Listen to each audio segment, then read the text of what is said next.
Provérbio de hoje é: aqui é Brasil, e no Brasil, política pode causar muito estrago nos investimentos. Boa noite, bem-vindos e bem-vindas ao seu resumo diário de tudo o que aconteceu no mercado financeiro no Brasil e no mundo que afeta o seu dinheiro e seus investimentos. Resumo com Bernardo. Hoje é dia 20 de agosto de 2020, quinta-feira. Dia de uma loucura, um caos generalizado na Bolsa Brasileira. O Ibovespa terminou o dia numa leve alta de 0,61% a 101.467 pontos, depois de ter caído quase para 98 mil pontos, 98 mil, perdidos os 99, né? 98.900 pontos, perdeu os 100 mil pontos, todo mundo achava que ia fechar lá embaixo. O dólar disparou mais de 2%, chegou a bater R$ 5,67. Aí no meio do dia, lá pela tarde, depois do almoço, as coisas começaram a melhorar um pouquinho. Daqui a pouco eu te conto todo o panorama. O IFIX, índice de fundos imobiliários, subiu 0,08%, praticamente estável. Nos Estados Unidos, as bolsas fecharam em alta. O S&P subiu 0,32%, o Dow Jones subiu 0,17% e Nasdaq subiu 1,06% para mais um recorde histórico da Nasdaq. VIX, volatilidade, subiu um pouquinho, 0,98%. Dólar, surpreendentemente, depois de subir mais de 2%, fechou o dia em leve queda. Caiu 0,54%, fechou em R$ 5,47. Chegou a bater R$ 5,67. Caiu 20 centavos. Petróleos, os dois caíram, WTI e Brent, caíram cerca de 1% cada um, para 42, 44 dólares. O que aconteceu? Bom, o vilão no dia de hoje tem nome e sobrenome. Nome Senado, sobrenome Federal. Senado Federal, na noite de ontem, depois já do fechamento do dia, surpreendeu todo mundo, surpreendeu políticos, empresários, surpreendeu todo mundo, derrubando um veto do presidente Jair Bolsonaro que limitava, congelava o reajuste de salário de servidores públicos em 2020 e 2021. O que acontece é o seguinte: no primeiro semestre, no auge da pandemia, quando as coisas começaram lá em março, abril, houve uma negociação de um pacote de bilhões de reais liberados pela União, pelo governo federal, para estados e municípios, para ajudar nesse período de crise, de queda de arrecadação, etc. Um dos combinados, né, ou dos acordos dessa liberação de recursos, era justamente que, para compensar essa grande liberação de recursos, não houvesse reajuste salarial não a deputados. Se bem que podia ter a deputados também, né? Mas não houvesse reajuste salarial para alguns setores do funcionalismo público em 2020 e em 2021. Então, esse trecho foi vetado pelo Bolsonaro, congelando esse reajuste salarial.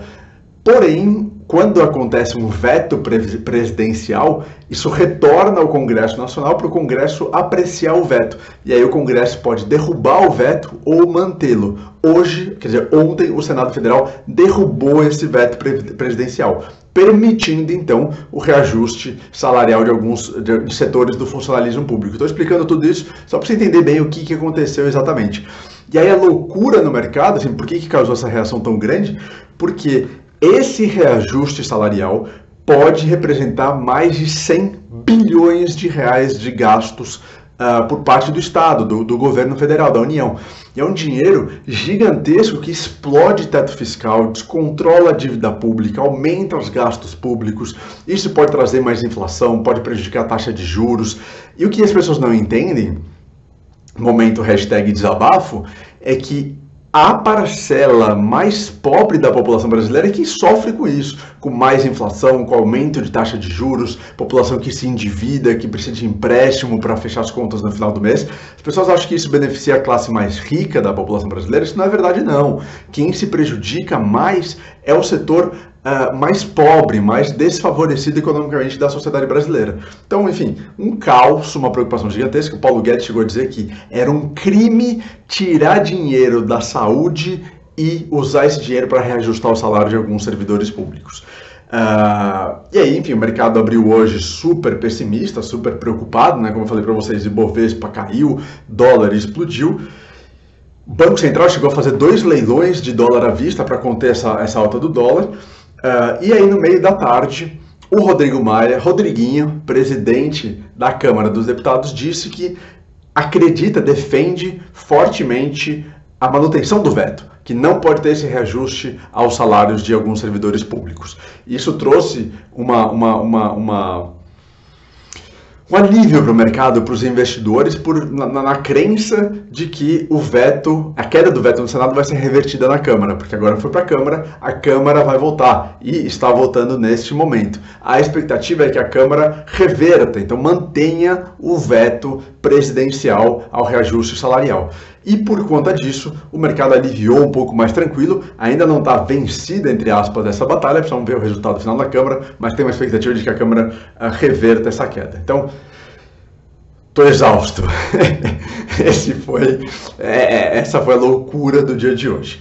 Bom, falar um pouquinho dos Estados Unidos. Nos Estados Unidos, número semanal de pedidos de auxílio-desemprego surpreendeu negativamente e aumentou, passou de 1 milhão de pedidos novamente. Na semana retrasada tinha caído pela primeira vez desde março para baixo de 1 milhão e agora voltou. Os especialistas acreditam que como venceu aquele auxílio americano de $600 para desempregados, para as famílias, etc., que é justamente todo aquele debate do novo plano de estímulo econômico, especialistas acreditam que essa falta dos novos estímulos, essa falta de novas ajudas para desempregados que fez aumentar o número de pedidos de desemprego. Bolsas nos Estados Unidos, elas subiram, apesar desse número ruim do mercado de trabalho e de preocupações da economia, porque Google subiu mais de 1%, Amazon subiu 1%, e aí Google, Facebook, Apple e Microsoft todas subiram mais de 2%, e elas têm um grande peso no S&P 500 e também na Nasdaq, então puxaram a alta da Nasdaq, mais um recorde histórico da Nasdaq, puxaram também o S&P 500. Preocupações vindas da Europa. Espanha e Alemanha reportaram que no dia de ontem tiveram maior aumento de casos de coronavírus desde abril. Então, o aumento de coronavírus continua na Europa, isso traz preocupações, aumentou mais uma vez na Coreia do Sul. E o coronavírus, vocês sabem muito bem, falei isso ontem, que o controle do coronavírus é fundamental para a recuperação da economia global brasileira, americana, etc. Então, tem essa grande preocupação com dados sobre coronavírus. Vamos falar um pouquinho aqui de ações no Brasil. Um ponto aqui. A OMS, a Organização Mundial da Saúde, atribuiu o aumento de casos de coronavírus na Europa ao relaxamento de países no controle da epidemia, nas quarentenas, nas restrições de circulação, etc. Vamos falar aqui de algumas empresas, de algumas ações. B3, Bolsa Brasileira, minha queridinha, adoro, subiu forte, subiu mais de 4% hoje, porque reportou uma prévia de ótimos resultados. O número de investidores em ações em julho subiu 129%. Haja alta de quem está investindo, pessoas físicas, entrando fortemente na Bolsa. E o volume diário também de contratos teve uma alta. Com isso, números bons da B3, tem uma perspectiva de que isso continue nos próximos anos, ações subiram forte. Ações de companhias exportadoras também subiram forte. Quando o dólar valoriza, o dólar sobe, as companhias que vendem commodities cotadas em dólar também sobem. Quem subiu hoje? Suzano e Klabin, puxadas por conta do dólar e também porque o Morgan Stanley, um dos principais bancos de investimento do mundo, trouxe recomendações de compra para Suzano e recomendações neutras para os papéis da Klabin. Destaque também para a Oi. Oi BR3 e Oi BR4 hoje tiveram uma alta mesmo com algumas disputas entre os credores. Os bancos entraram com uma petição, na verdade, na justiça, onde corre o processo de recuperação judicial da Oi, querendo cancelar a assembleia que está marcada para setembro, porque acreditam que no meio da pandemia não pode ter assembleia, e os bancos também querem ter mais poder de voto, porque eles são detentores mais antigos de títulos de dívida da Oi. E isso causou bastante rebuliço nas ações da Oi, bastante preocupação, o que vai acontecer, o que não vai acontecer. No final do dia as ações subiram. A Oi BR3 subiu quase 2,5%, e a Oi BR4 subiu 6,8%, quase 7%, são os destaques da bolsa de hoje.